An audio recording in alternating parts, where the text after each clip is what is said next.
Hello everyone. सब लोग आजकल देख रहे हैं और जानते हैं Twisha Sharma dowry death case के बारे में।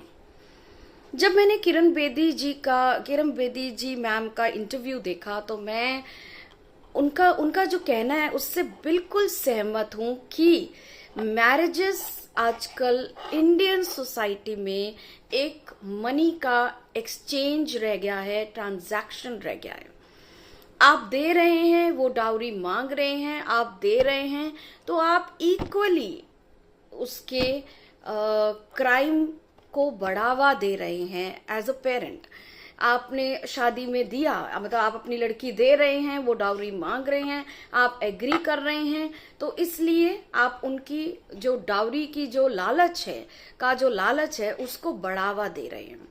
दूसरी बात जो मैं उन मैम ने अ वेरी ग्रेट मैम ने जो बोला उससे बिल्कुल सहमत हूं कि पेरेंट्स लड़कियों को बिल्कुल ये नहीं तैयार करते कि आगे फ्यूचर में कैरियर की सिक्योरिटी कैसे रखनी है। वो इस चीज के लिए तैयार रखते हैं, बचपन से ही लड़कियों को सिखाया जाता है कि आपकी शादी होगी और आपने सैक्रिफाइस, कॉम्प्रोमाइज, एडजस्ट करना है, क्योंकि शादी का नाम ही यही है, एडजस्ट करना, कॉम्प्रोमाइज करना, सैक्रिफाइस करना।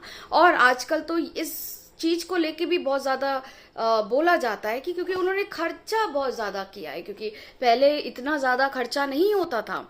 करोड़ों में एक शादी में करोड़ में खर्चा होता है, इतने सारे रिश्तेदार फ्रेंड्स को बुलाया जाता है, इतनी ज्यादा सेलिब्रेशंस की जाती हैं, whether it is love marriage, whether it is arrange marriage.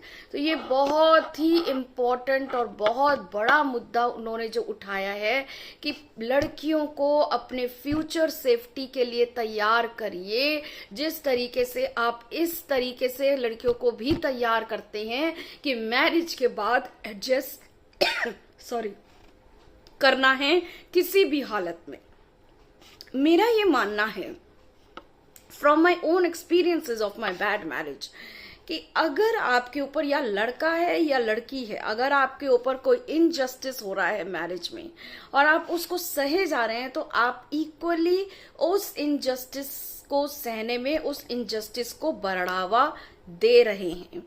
तो किसी तरीके का भी इमोशनल अब्यूज हो, किसी तरीके की भी फिजिकल अब्यूज हो, किसी तरीके का भी आपका अब्यूज हो, चाहे लड़के का चाहे लड़की का। I being a clinical psychologist, मेरे पास मैरिटल प्रॉब्लम्स के केसेस आते हैं और उसमें लड़के भी कहते हैं कि